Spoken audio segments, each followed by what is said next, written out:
말도 안 되는 일이 벌어졌습니다. 트럼프 행정부의 관세 전쟁이 본격화되자 미국 전역의 마트에는 또다시 사재기 열풍이 몰아닥쳤습니다. 라면과 화장지를 지나 이번엔 그것 없이는 견딜 수 없다는 사람들까지 속출했습니다. 진열대는 순식간에 텅 비었고 매장 앞에는 허탈감에 눈물을 글썽이며 박스를 꽉 끌어안은 이들이 줄지어 서 있었습니다. 특히 한 여성의 모습이 미국 전역 뉴스를 장악했습니다. 두 아이의 엄마인 로라 위 씨는 아이들 도시락을 챙기고 나서도 한시도 마음을 놓을 수 없었습니다. 그녀는 급히 마트로 달려갔지만 빈 선반 앞에서 말문이 막혀 떨리는 목소리로 이렇게 읊조렸습니다. 이게 없다니 우리 아이들은 어떻게 해요? 그녀의 고통스러운 얼굴은 전국에 방송되었고 수많은 시민이 SNS에 분노와 슬픔을 토로했습니다. 한국 제품 없이는 하루도 못 살 것 같다며 눈물을 훔치는 영상이 페이스북과 트위터를 뒤덮었고 해시태그는 순식간에 트렌딩 1위를 차지했습니다. 매장 앞에는 눈시울이 붉어진 노인부터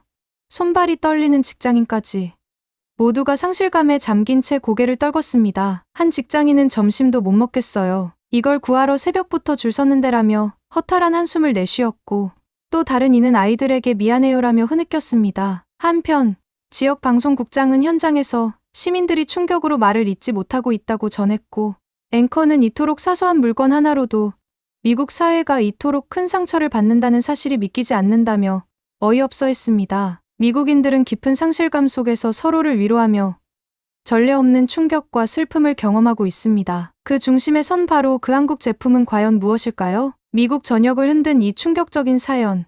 지금부터 자세히 전해드립니다. 해당 내용 시작하기에 앞서 그 전에 잠깐 1초 만에 누를 수 있는 좋아요 버튼을 꼭 눌러주시면 영상 제작에 아주 큰 힘이 됩니다. 그럼 바로 사연 시작하겠습니다. 저는 기억하는 한 한국을 방대한 역사책 속의 작은 각주처럼 여겼어요. 저는 전 세계 정세를 취재하는 특파원 제퍼 벨이라고 해요. 매일 전쟁과 무역, 기술을 좌우하는 강대국의 이야기를 쫓느라 바빴어요. 제 머릿속에서 한국은 언제나 운동장 구석에 조용히 앉아있는 작은 아이였어요. 밝은 화면과 중독성 있는 노래는 들어본 적 있었지만 중국과 일본을 위해 기기를 만들고 선진국에 내다 파는 따라쟁이 공장 정도로만 생각했어요. 한국의 시간을 낭비할 필요가 있나 라고 프로듀서에게 물으면 이게 별로 영향력이 없어요라는 답이 돌아오곤 했어요. 붐비는 공장에서 매주 스마트폰과 TV를 찍어내는 노동자들만 상상했어요. 혁신은 없고 반복만 있을 뿐이라고 여겼어요. 세계 무대에서 할 역할도 없고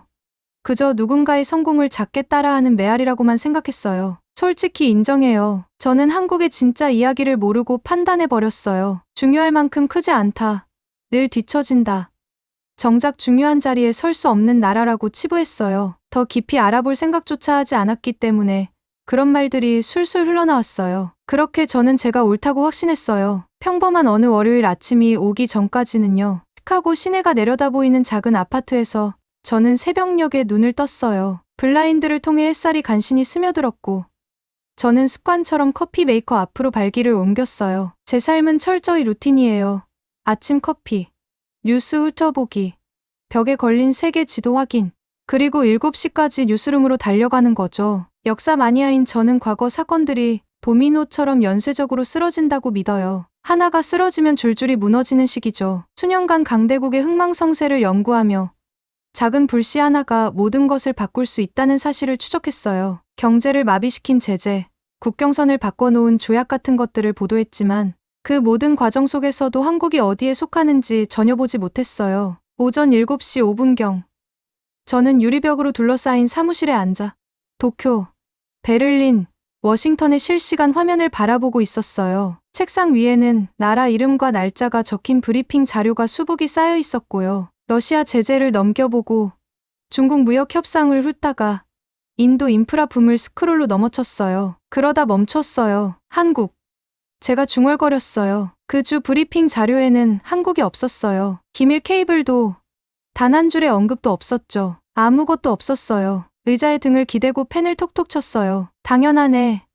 제가 스스로 말했어요. 한국은 메뉴에 없었어요. 이후 진행된 아침 편집회의에서 수십 개의 기사 아이디어들이 방송 시간을 놓고 경쟁했어요. 수석 프로듀서는 잠재적 코너들을 슬라이드쇼로 넘겼어요. 유럽의 채무 위기, 인도네시아 화산 폭발, 브라질 정치 스캔들 같은 것들이었어요. 제안할 차례가 되자 제가 먼저 입을 열었어요. 한국은 빼줘. 제가 말했어요. 몇몇 기자들이 조용히 웃었어요. 너무 작아요. 제가 덧붙였어요. 거기서 큰 헤드라인이 나오진 않을 거예요. 테이블을 둘러싼 사람들 사이에 동의의 고개 끄덕임이 퍼졌어요. 아무도 이의를 제기하지 않았어요. 결국 저는 미국, 중국, 러시아, 때로는 영국이나 프랑스 같은 강대국을 취재하며 경력을 쌓아왔으니까요. 한국은 제 탑10에 들어본 적도 없었죠. 점심 무렵, 저는 최신 육아 변동에 대한 칼럼을 작성하고 있었어요. 익숙한 자신감으로 썼어요. 왜 에너지 시장이 중동 쪽으로 기울었는지, 왜 유럽 소비자들이 불안해하는지, 왜 아시아 수요가 둔화되는지, 그리고 제가 유독 무시한 곳이 하나 있었어요. 바로 한국이었어요. 문서를 전송 버튼으로 보냈고, 저는 다음 기사로 넘어갔어요. 그 과정이야말로 일상이었고, 편안했고, 안전했어요. 그러다 받은 편지함이 알림음을 울렸어요. 제목은 한국에서 온 기적의 크림이었어요. 처음에는 무시하며 스크롤했어요. 스팸이겠지 생각하며요. 킹케어라니, 한국에서 온 메일이라니. 거의 삭제하려던 찰나 뭔가 멈칫했어요. 보낸 사람 이름을 보았어요. 미네소타의 소아 웰리스 상담사 로라 위시라고 했어요. 그녀는 두 아이가 수년간 심한 습진으로 고생했다고 주장했어요. 미국 크림은 모두 효과가 없었는데 한국 제품을 써보니 단 2주 만에 피부가 깨끗해졌다고 했어요. 그 작은 디테일이 눈에 확 들어왔어요. 2주 만에? 정말 빠른 결과였어요. 저는 노트북을 덮고 도시의 스카이라인을 바라봤어요. 평소 같았으면 예산은 얼마나 되는지, 출처는 누군지, 정치적 이슈는 무엇인지 같은 질문이 머릿속을 스쳤을 거예요. 하지만 이번에는 달랐어요. 이건 권력 게임 기사가 아니라 사람 이야기였어요. 그리고 그 이야기는 제가 완전히 무시했던 한국에서 온 것이었어요. 저는 의자에 등을 곧게 세웠어요. 제 루틴에 균열이 생긴 순간이었어요. 벽에 걸린 세계 지도가 더 이상 완전해 보이지 않았어요. 혹시 중요한 뭔가를 놓친 건 아닐까? 그때까지만 해도 몰랐어요. 그 한 통의 이메일이 제 고정관념을 깰 불꽃이 될 줄. 그리고 한국이 제가 생각했던 작은 각주가 아니라 이야기할 가치가 있는 숨은 강국이라는 사실을 깨닫게 해줄 줄은요. 저는 로라의 이메일을 읽고 심장이 덜컥 내려앉는 느낌이었어요. 화면에 떠있는 제목 한국에서 온 기적의 크림을 보면서 장난인가 싶었는데 글에서는 진심이 묻어나왔어요. 그녀의 두 아이, 리암과 해벌리가 수년간 끔찍한 습진으로 고생했는데 미국산 크림과 처방약이 다 실패했대요. 그러다 한국에서 온 어떤 크림을 2주만 발랐더니 피부가 깨끗해졌다고 했어요. 노트북을 덮고 눈을 비볐어요. 2주 만에.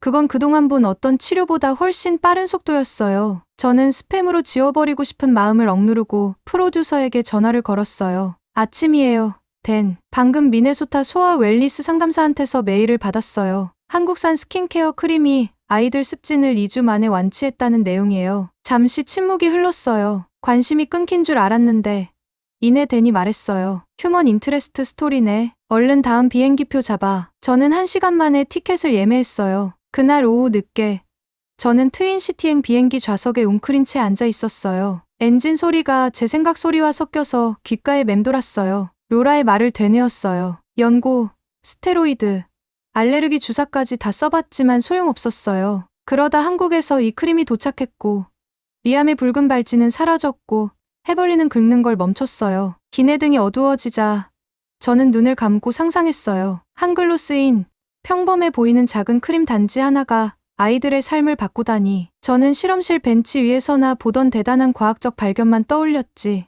이런 평범한 제품이 어떻게 그런 기적을 만들었는지 전혀 예상 못했어요. 어떤 성분이 어떻게 작용하는 걸까?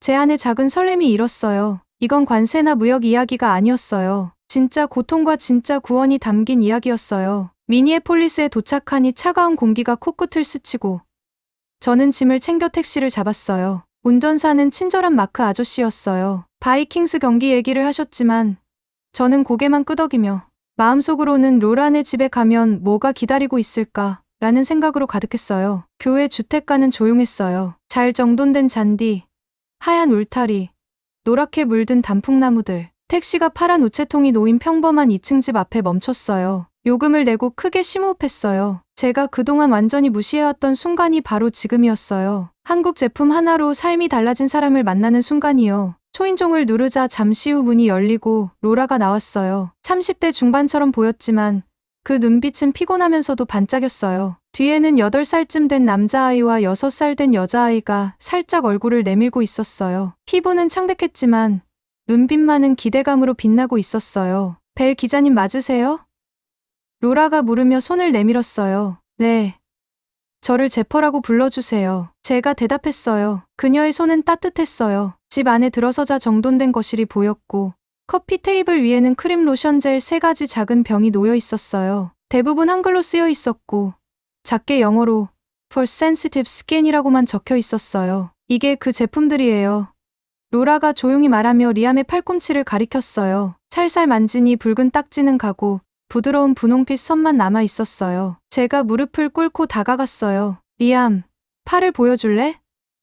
그가 소매에 가려진 팔꿈치를 쭉 내밀었어요. 저는 천천히 옷자락을 걷어 올렸고 전에는 딱딱하게 굳어있던 부분이 말갛게 개어 있었어요. 정말 대단하네요. 제가 감탄했어요. 리암이 고개를 끄덕이며 말했어요. 이제 많이 가렵지 않아요. 로라는 휴대폰으로 전 사진을 보여주었어요. 붉고 두꺼운 딱지가 잔뜩 앉아있던 모습이었죠. 그리고 바로 어제 찍었다는 후 사진 속 피부가 말끔하고 붉은 기가 전혀 없었어요. 저는 목이 메었어요. 어때, 해벌리? 제가 손녀에게 물었어요. 그녀는 수줍게 소매를 걷어 올렸어요. 안쪽 피부가 거의 멀쩡했어요. 부드러워요. 그녀가 속삭이며 수줍게 미소 지었어요. 저는 로라를 보며 말했어요. 궁금한 게 너무 많아요. 그녀는 저를 주방 식탁으로 이끌었어요. 따끈한 차가 김을 뿜으며 놓여 있었어요. 편하게 물어보세요.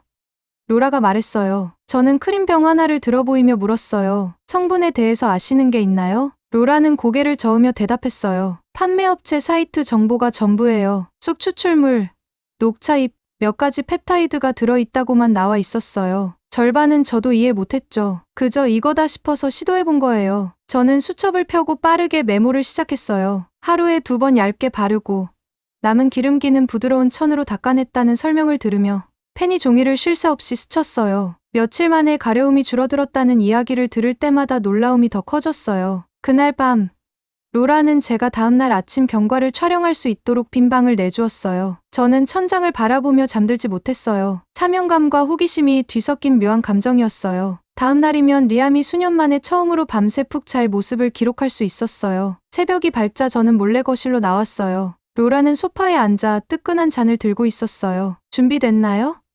그녀가 속삭였어요. 고개를 끄덕이며 저는 핸드폰 카메라를 켰어요. 리암 팔 좀 보여줄래? 창문 사이 햇살이 팔을 비추자 모두가 말없이 그 모습을 바라봤어요. 잠시 정적이 흘렀죠. 그러다 로라가 입술로 고마워, 한국이라고 전했어요. 저도 모르게 미소가 번졌어요. 제 회의감은 녹아내리고 호기심과 존경심이 그 자리를 채웠어요. 그렇게 조용한 미니애폴리스의 아침, 저는 결심했어요. 이 이야기가 제게 한국을 완전히 다르게 보이게 해줄 이야기라고요. 저는 다음날 아침 일찍 노트북을 손에 들고 로란의 아이들을 다시 촬영할 준비를 하며 일어났어요. 그런데 집 현관에 가기도 전에 제 휴대전화가 울렸어요. 뉴스 알림이었어요.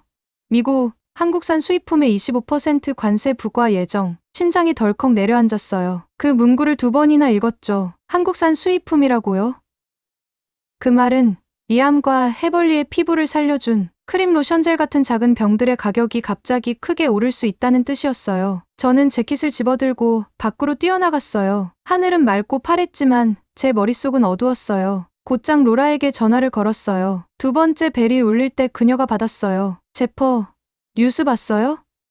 그녀 목소리에 떨림이 섞였어요. 다음 주면 가격이 확 뛰어요. 20분만 기다려주세요. 라고 말하고 전화를 끊었어요. 렌터카에 올라타 급히 근처 드럭스토어로 향했어요. 주차장에 차를 대자마자 빈자리를 기다리는 차들이 줄지어 서 있었어요. 사람들은 장바구니를 꼭 쥔 채 놨고 다급한 목소리로 수군거렸어요. 가게에 들어서자마자 눈앞에 펼쳐진 건 혼돈이었어요. 원래 크림이 놓여있던 선반은 텅 비어 있었고 대신 먼지가 쌓인 가격표 몇 장과 관세로 인한 재고 한정, 가격 25% 인상이라는 안내문 하나만 덩그러니 붙어 있었어요. 저는 카메라를 들어 촬영을 시작했어요. 피곤해 보이는 한 어머니가 단 한 통의 크림을 가슴에 꼭 안고 눈물을 삼키고 있었어요. 조심스럽게 다가가 물었어요. 실례하지만 이름이 어떻게 되시는지 여쭤봐도 될까요? 그녀는 고개를 저으며 속삭였어요. 제발, 제 딸을 위해 이거라도 가져가게 해주세요. 그럼요.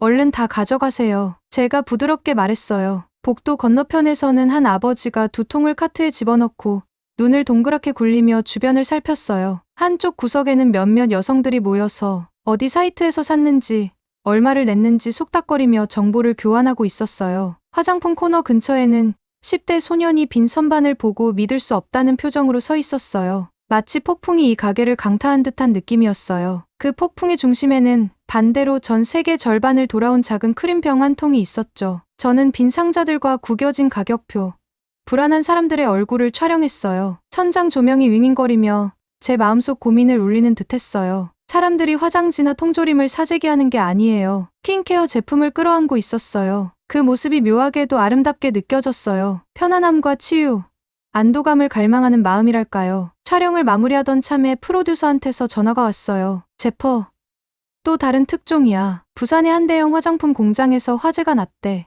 위성 사진의 검은 연기가 자욱하게 보인다더라. 속이 울렁거렸어요. 부산이라니요? 그 공장에서 이 제품들이 많이 만들어진다고 들었는데 가슴 속에 작은 새가 갇힌 듯 심장이 내려앉았어요. 관세로 인한 문제도 큰데 이제 화재까지 정말 이러면 공급이 완전히 끊길 수도 있었어요. 1시간도 채 되지 않아 저는 서울행 비행기를 예약했어요. 머릿속은 온통 이런 생각으로 가득 찼어요. 이 크림들이 왜 중요한지, 사람들이 왜 필사적인지, 공장에서는 무슨 일이 생겼는지 보여줘야 해. 미니애폴리스 호텔방으로 돌아와 가방을 꾸렸어요. 크림 샘플, 카메라 장비, 노트북, 여분 배터리까지. 마지막으로 로라에게 한 번 더 전화했어요. 로라, 저 한국에 가야겠어요. 그녀는 잠시 침묵하다가 한숨을 내쉬었어요. 제퍼, 빨리 가. 우리가 답을 찾아야 해. 이틀 뒤, 저는 태평양을 가로지르는 비행기에 몸을 실었어요. 끝없이 펼쳐진 구름 사이로 고개를 내밀고 생각했어요. 부산 항구는 어떤 모습일까? 피해는 얼마나 심각할까? 일터를 잃은 사람들은 얼마나 많을까? 그리고 미네소타의 가족들은 또 얼마나 고통받고 있을까? 인천공항에 내리니 습한 공기가 피부를 무겁게 감쌌어요. 휴대전화가 계속 울렸어요. 화재 현장의 불길이 낮은 공장 건물을 집어삼키는 사진. 노란 방화복을 입은 소방관들이 불길과 사투를 벌이는 영상이었어요. 현지 뉴스 앱을 열었더니 모두 한국어 헤드라인이었어요. 번역기로 돌려보니 공장 화재로 생산 차질, 긴급 가동 중단이라고 떴어요. 택시를 잡아 기사님께 말했어요. 부산 가주세요. 제가 연습했던 어색한 한국어였지만 기사님은 고개를 끄덕이며 고속도로로 차를 몰았어요. 네온사인이 번쩍이고 도시 풍경이 스쳐 지나갔어요. 저는 마음속으로 계속 부산의 공장과 미네소타에서 기적의 크림을 기다리는 사람들을 떠올렸어요. 공장 정문에 도착하니 구급차와 소방차가 줄지어 서서 입구를 막고 있었어요. 굵은 연기가 하늘로 피어올랐어요. 신분증을 보여주자 기자용 출입증을 확인하고 현장 안으로 들여보냈어요. 헬멧과 마스크를 쓴 직원들이 모여 있었는데 그들의 얼굴에는 연기와 제 흔적이 선명했어요. 뒤로는 거대한 철골 구조물이 뒤틀린 채 누워 있었고 검게 그을린 빔이 널브러져 있었어요. 아직도 열기가 파동처럼 느껴졌어요. 저는 카메라를 들어 한 중년 기술자에게 다가갔어요. 실례지만 무슨 일이 있었는지 말씀해 주실 수 있나요? 그는 목을 삼키더니 말했어요. 메인 공정실에서 합선이 났어요. 순식간에 불길이 번져서 제어하기 어려웠죠. 진압을 시도했지만 불이 워낙 거셌어요. 그는 불에 타 무너진 혼합 탱크행을 가리키며 덧붙였어요. 저 안에 있던 모든 원료와 제품이 다 소실됐습니다. 목이 메었어요. 로라의 아이들이 크림을 손꼽아 기다리는 모습을 떠올렸어요. 관세로 인한 지연의 화재까지 얼마나 많은 가족이 고통받을까 하고 마음이 저려왔어요. 저는 공장장도 만났어요. 그는 대전의 예비시설로 생산을 옮기고 있다며 밤낮 없이 작업하겠습니다. 라고 목소리는 단단했지만 눈빛에는 피로가 맺혀 있었어요. 빠른 시일 내에 제품을 다시 선반에 올리겠습니다. 저는 그들의 의지를 담아 촬영했어요. 새로운 장비를 설치하는 연구원들, 배선을 점검하는 안전팀, 물류를 재정비하는 직원들까지. 재난 속에서도 포기하지 않고 앞으로 나아가는 모습이 눈부셨어요. 그들의 얼굴에는 굳은 결의와 희망, 그리고 일에 대한 자부심이 가득했어요. 호텔방으로 돌아와 영상을 확인했어요. 미네소타의 텅 빈 선반, 가격표 앞에서 눈물 흘리는 어머니들, 카트에 크림을 채우는 아버지들, 부산 공장을 삼키는 불길, 불빛 아래 제가 흩어진 채 다시 일어서는 직원들. 이 이야기는 제가 상상했던 것보다 훨씬 크고 긴급해졌어요. 노트북을 덮으며 깨달았어요. 한국은 더 이상 작은 각주가 아니었어요. 바다를 넘어 가족들을 이어주는 숨결이었어요. 이 크림이 없으면 엄마와 아빠는 위로를 잃고, 공장이 없으면 일자리를 잃고, 공동체가 사라지면 희망마저 사라질 테니까요. 피로가 몰려왔지만 설렘이 피로를 밀어냈어요. 저는 노트에 희망이 위기에 부딪히다라고 적었어요. 내일이면 이 이야기를 세상에 전하고 한국이 얼마나 중요한지 보여줄 거예요. 저는 부산의 불길이 남긴 잿빛 수평선을 뒤로 한 채 대전행 고속열차에 올랐어요. 유리창 너머로 논과 낮은 산들이 빠르게 스쳐 지나가고 저는 팔 아래에 카메라 장비를 끼고 심호흡을 했어요. 공장 화재를 본 뒤라 이 기적의 크림을 어떻게 계속 만들지 꼭 확인해야 한다는 사명감이 제 가슴을 두근거리게 했어요. 열차가 대전역에 쩌렁 멎자 시원한 아침바람이 저를 반겨줬어요. 운전기사님을 따라 굽이치는 시내 길을 지나고 저는 이름석자도 보기 힘든 공장 밀집 구역에 도착했어요. 철책과 경계선 철조망이 둘러싸인 입구 위에 한글 간판이 붙어 있었어요. 대전 화장품 생산센터라고 적혀 있었죠. 기자증을 보여주자 경비원이 철문을 들어 올려줬어요. 안으로 들어서자 트럭들이 대기하고 있었어요. 입구가 활짝 열려 마치 팔을 크게 벌린 입처럼 팔레트를 삼킬 준비가 된 모습이었죠. 주황 조끼를 입은 직원들이 긴급 출하, 피부 회복 우선이라고 적힌 샘플 상자를 하나씩 내리고 있었어요. 안내해준 박 과장님이 저를 이끌며 포크리프트들 사이로 안내했어요. 실험실 건물 안은 은은하게 시원하고 민트처럼 상큼한 향이 감돌았어요. 박 과장님을 따라 긴 복도를 걸어가는데 커다란 유리창이 깨끗해 보여서 창이 없는 줄 알겠더라고요. 유리 너머로 등장하는 연구원들은 흰 가운을 입고 계기판을 살피거나 액체를 섞고 컴퓨터 화면을 두드리고 있었어요. 기계의 낮은 진동음이 마치 리듬을 타듯 복도를 울렸어요. 저희 예비 생산 시설에 오신 것을 환영합니다. 박 과장님이 말씀하셨어요. 부산 화재 이후 가장 중요한 공정을 모두 이곳으로 이전했어요. 저희는 천장이 높고 반짝이는 실험실로 들어섰어요. 세탁기만 한 크기의 스테인리스 탱크들이 가지런히 줄지어 있었어요. 천장에는 증기와 맑은 액체를 실어 나르는 파이프가 얽혀 있었죠. 바로 그때 최 박사님이 수건으로 손을 닦으며 다가오셨어요. 벨 기자님, 오셔서 다행이에요. 그가 악수를 청했어요. 부산에서 너무 많은 걸 잃었지만 우리는 절대 포기하지 않아요. 그는 쑥 추출물이라고 적힌 탱크의 밸브를 살짝 돌렸어요. 황금빛 액체가 비이커로 흘러들자 흙냄새와 풋풋한 풀 냄새가 섞인 향이 코끝을 스쳤어요. 최 박사님이 비이커를 건네며 말했어요. 이거 맡아보세요. 우리 포뮬러의 핵심이에요. 손바닥에 한 방울 떨어뜨리자 부드럽게 펴발려 피부 위를 미끄러지듯 스며들었어요. 이걸 바르면 아이가 긁는 걸 멈출 수 있다는 사실이 신기했어요. 그때 갑자기 쾅 하는 굉음이 울려 퍼졌어요. 한 연구원이 무거운 병을 떨어뜨려 바닥에 유리 파편이 사방으로 흩어진 거예요. 실험실이 순식간에 얼어붙었어요. 아니, 저건 356번 배치였는데 흰 가운을 입은 젊은 연구원이 눈물을 그렁그렁 띠며 속삭였어요. 가슴이 저릿했어요. 괜찮으세요? 제가 물었어요. 그녀는 목소리를 떨며 고개를 끄덕였어요. 네, 하지만 다시 만들어야 해요. 정성껏 배합하는 데만 몇 시간이 걸렸거든요. 주저없이 두 명의 기술자가 장갑을 낀 채 깨진 유리를 쓸어 담기 시작했어요. 최 박사님이 손뼉을 치며 외쳤어요. 팀, 20분 후에 다시 모여요. 바로 재작업합시다. 저는 메모장을 꺼내 빠르게 적었어요. 여기서는 실수 하나도 용납될 수 없구나 하는 압박이 고스란히 전해졌어요. 다음으로 박 과장님이 이끄는 방에 들어섰어요. 실내가 푸른 빛으로 은은히 빛나고 작은 바이알들이 유리돔 아래 줄지어 있었어요. 여긴 펩타이드 연구실이에요. 그녀가 설명했어요. 이 분자들이 피부 회복 속도를 높여줘요. 한 연구원이 피펫으로 투명한 용액을 접시에 떨어뜨리며 쉽게 설명했어요. 펩타이드는 세포를 자라나게 하고 치유를 촉진하라고 신호를 보내는 벽돌 같은 존재예요. 그녀가 손가락으로 모니터를 가리키자 확대된 세포들이 펩타이드 주변으로 모여드는 모습이 담겨 있었어요. 이걸 보세요. 모니터 속 세포들이 작은 물고기 떼처럼 재빨리 움직여 모이는 모습에 저는 숨이 멎는 듯했어요. 미시 세계에서 벌어지는 구출 작전을 보는 기분이었죠. 마지막 단계는 크림을 병에 담고 라벨을 붙여 포장하는 과정이었어요. 컨베이어 벨트 위에서 빈 용기에 기계가 크림을 짜넣고 로봇 팔이 뚜껑을 닫은 뒤 라벨을 붙였어요. 옆에서 대기하던 직원들이 완성품을 Minnesota Relief, 긴급 수출이라고 적힌 상자에 차곡차곡 쌓았어요. 저는 유리벽에 손바닥을 댔어요. 이 제품들이 모두 미국 병원과 가정으로 바로 가는 거죠. 제가 물었어요. 박 과장님이 미소 지으며 답했어요. 네.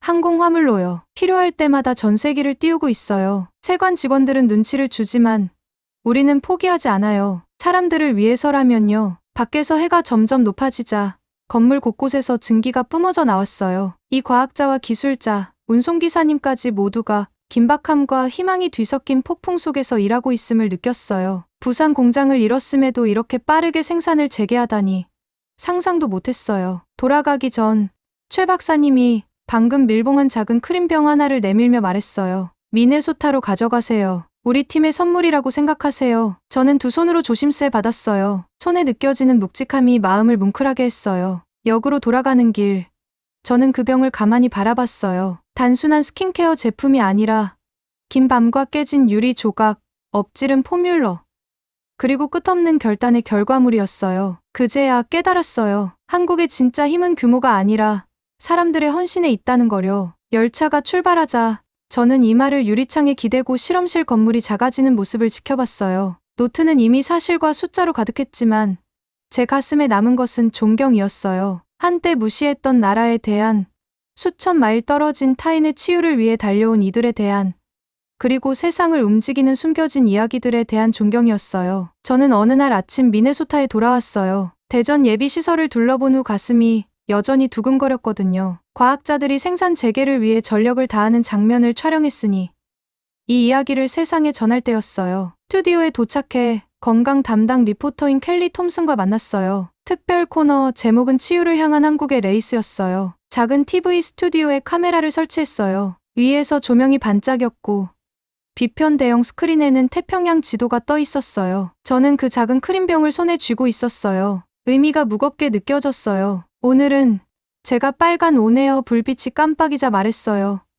한국이 위기를 거듭 이겨내며 이암과 해벌리 같은 아이들에게 어떻게 구원을 전했는지 살펴보려 해요. 켈리가 고개를 끄덕이며 웃었어요. 시청자분들께 바로 현장을 보여드릴게요. 화면이 전환되자 약국의 텅 빈 선반, 병을 꼭 쥔 채 애타는 부모들, 그리고 부산의 화재 장면이 차례로 등장했어요. 이어 대전 실험실로 넘어가자 연구원들이 강한 빛 아래에서 포뮬러를 섞고 있었어요. 시청자들은 생산을 유지하기 위한 강도 높은 노력을 목격했어요. 다음 장면이 나오자 스튜디오가 술렁였어요. 폭풍 후 치는 태평양 한가운데서 침몰하는 컨테이너선 위성 사진이었어요. 파도에 휩쓸리기 전 검은 연기를 뒤집어 쓴 채 구조선을 향해 가라앉는 모습이 선명했어요. 그 배에는 모두 긴급 수송용으로 미국에 보내질 2만 개의 크림병이 실려 있었어요. 켈리가 스튜디오 모니터를 보며 말했어요. 예고 없이 폭풍이 몰아쳤어요. 바람이 시속 60마일을 넘었고 선원들은 조난 신호를 보냈지만 새벽 무렵 배는 물속으로 사라졌습니다. 제 속이 떨렸어요. 미네소타의 부모들 얼굴이 스쳐 지나갔어요. 그 크림을 간절히 기다리던 분들이었죠. 관세가 가격을 올리고 공장 화재로 생산이 늦어지고 이제 선박 사고까지 아이들의 약통이 텅 비게 생겼어요. 스튜디오로 돌아와 저는 숨을 죽이고 말했어요. 이 말은요. 목이 매우 희청이며 수천 가정이 몇 주, 아니 몇 달 동안 구호를 받지 못할 수도 있다는 뜻이에요. 한국이 더 과감한 조치를 취하지 않는다면요. 프로듀서가 화면을 전환해 이수진 박사의 영상 메시지를 띄웠어요. 분할 화면에서 저는 한쪽 카메라를 응시했고 박사는 물류센터 앞에서 박스 더미를 뒤로하며 말했어요. 제퍼, 박사가 단호히 말했어요. 아이들이 고통받도록 내버려 둘 수 없어요. 전세기를 띄워 크림을 직접 공수합니다. 내일 아침 첫 배송을 시작하고 매일 추가 수송을 이어갈 거예요. 저는 고개를 끄덕였어요. 정말 대단하세요. 이 박사님, 시간과 싸우고 계시군요. 켈리가 이어 말했어요. 항공 수송은 비용이 많이 들지만 생명을 살릴 겁니다. 방송은 모노타주로 마무리됐어요. 한국 화물기가 이륙해 미네소타 하늘로 날아가고 부모들이 현관 앞에서 박수를 헤치며 기뻐하는 장면이 차례로 나왔어요. 실제 어머니들이 크림병을 안고 포옹하는 모습이 화면을 가득 채웠어요. 저는 눈가가 뜨거워졌어요. 방송이 끝나자마자 SNS가 폭발했어요. 스킨케어가 이렇게 절실할 줄은 몰랐어요. 한국, 정말 멋져요. 돈보다 사람을 더 먼저 생각해줘서 고마워요. 커뮤니티 그룹도 하룻밤 만에 생겼어요. 교회당, 커뮤니티 센터에 모인 이들은 스스로를 K뷰티 케어 클럽이라 칭했고 크림 바르는 방법, 피해야 할 음식, 가려움을 완화하는 자연 요법 등을 공유했어요. 한 어머니는 한국 크림과 궁합이 맞는 오트밀 팩 레시피를 가르쳐 주었어요. 저는 도서관에 열린 한 모임에 참석했어요. 테이블 위에 크림병, 오트밀, 꿀과 얇게 썬 오이 조각이 놓여 있었어요. 자원봉사자 마리솔이 시엔을 이끌었어요. 그녀는 오트밀과 따뜻한 물을 섞어 걸쭉한 반죽을 만들더니 딸의 팔에 부드럽게 발랐어요. 이게 건조함에 도움이 돼요. 그녀가 설명하자 아이들이 얼굴에 시원한 질감을 시험하며 깔깔대었어요. 부모들은 흐뭇한 표정으로 지켜봤어요. 행사가 끝난 뒤 마리솔이 말했어요. 기사님 덕분에 모든 게 바뀌었어요. 전에는 그저 또 하나의 뷰티 트렌드라 생각했는데 이젠 진짜 약이라는 걸 알게 됐어요. 그날 밤 저는 전국에서 날아온 이메일을 읽었어요. 해외에 파견된 군인이 거칠어진 손에 큰 도움이 됐다고 했고 할머니는 손주 흉터가 눈에 띄게 옅어졌다고 썼어요. 한 교사는 학생들이 가려움 때문에 결석하지 않는다고 전했어요. 문득 깨달았어요.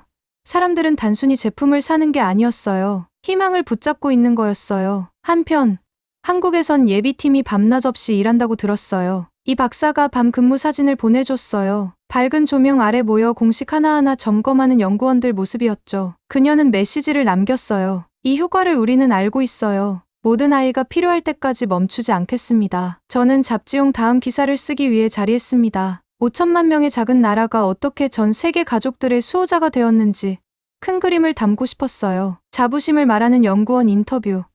부모들이 생명주의라 부르는 크림. 폭풍우를 뚫고 하늘길을 연 대담한 결단을 모두 담았어요. 타자를 치다 보니 깨달았어요. 한국은 기적의 크림 원천이 아니라 과학과 공감, 글로벌 공동체의 다리를 놓는 나라였어요. 한국의 용기와 혁신이 없었다면 수천 아이가 잠 못 이루며 긁었을 거예요. 공장과 실험실, 그리고 과감한 항공수송이 없었다면 많은 부모가 속수무책이었을 테고요. 그 생각에 마음이 숙연해지고 경외감이 일었어요. 저는 회의론자로 왔지만 이제 알겠어요. 영향력은 규모가 아니라 마음으로 측정된다는 것을요. 혁신과 헌신이 진짜 힘이라는 것을요. 노트북을 닫기 전 저는 한 문장을 썼어요. 전통과 기술이 빚어낸 한국의 배려가 전 세계의 안전망이 되었다. 대체할 수 없는 선물. 의자에 기대어 숨을 고르며 생각했어요. 내일은 정치와 무역의 미칠 파장에 대해 보도하겠지만 오늘 밤만큼은 더 깊은 진실을 기념하고 싶었어요. 작은 나라의 큰 마음이 지구 반대편 생명을 변화시키고 어떤 관세나 폭풍도 꺾을 수 없는 유대를 만들어낸다는 그 진실을요. 저는 아직도 시카고 사무실 책상에 앉아 해가 지는 스카이라인을 바라보면 심장이 두근거리는 게 느껴져요. 그 작은 한국산 크림병 이야기를 처음 들었을 때가 벌써 몇 달 전이지만 그날부터 시작된 여정은 공장 화재, 관세, 선박사고, 긴급 항공 수송까지 소용돌이쳤어요. 그런데 이제 돌아보니 더 큰 그림이 보였어요. 한국은 가족들에게, 산업에, 그리고 전 세계에 없어서는 안 될 존재가 됐어요. 며칠 전 제 메일함을 열어보니 수백 통의 편지가 와 있었어요. 몇 년 만에 아이가 평화롭게 잠들었다는 부모님들, 거친 손이 치유됐다는 해외 주둔 군인, 그리고 희망을 얻었다며 감사 인사를 전한 어르신들까지 모두가 감사의 마음을 전했어요. 그 편지들을 보며 저는 가슴이 벅차올랐지만 한편으로는 질문이 떠올랐어요. 한 가지 제품으로 이렇게 많은 이들의 삶을 바꿀 수 있다면 한국이 세상에 주는 다른 것들은 무엇일까?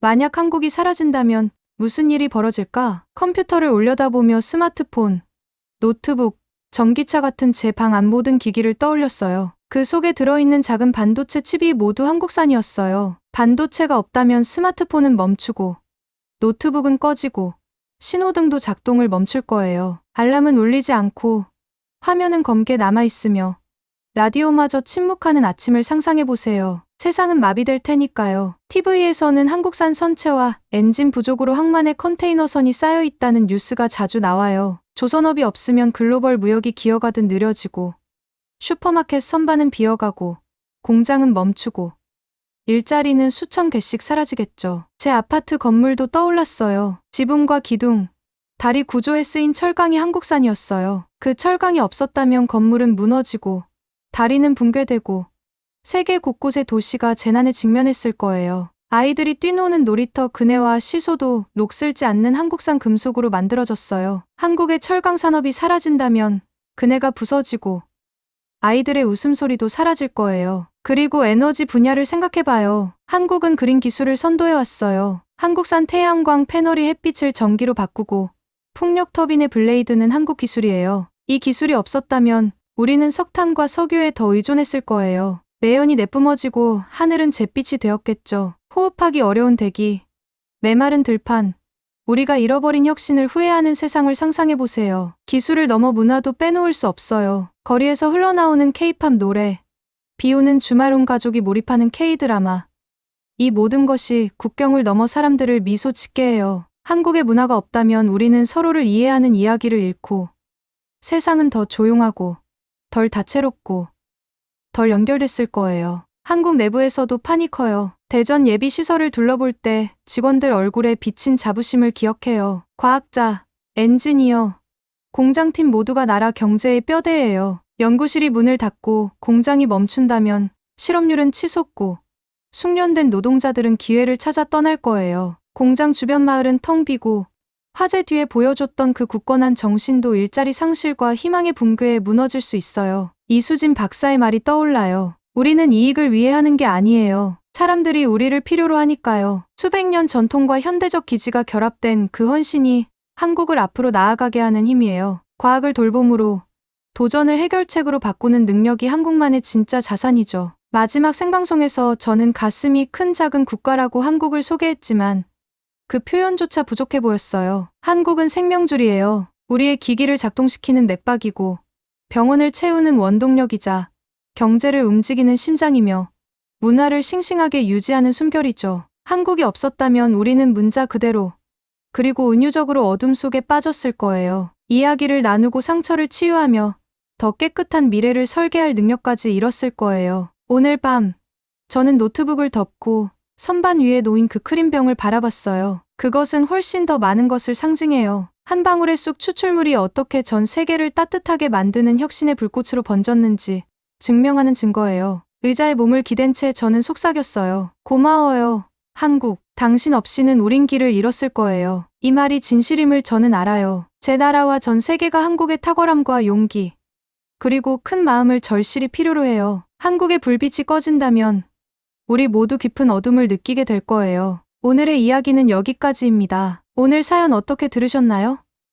오늘 사연 감동적이시면 구독, 좋아요, 알람 설정 부탁드릴게요. 그럼 지금까지 미국 관세에 따른 대한민국 화장품 품절 사연을 들려드린 감동국간입니다. 그럼 끝까지 영상 시청해주신 모든 분들께 정말 감사합니다. 앞으로 더 좋은 영상으로 찾아뵐게요. 구독, 좋아요 꼭 부탁드릴게요. 감사합니다.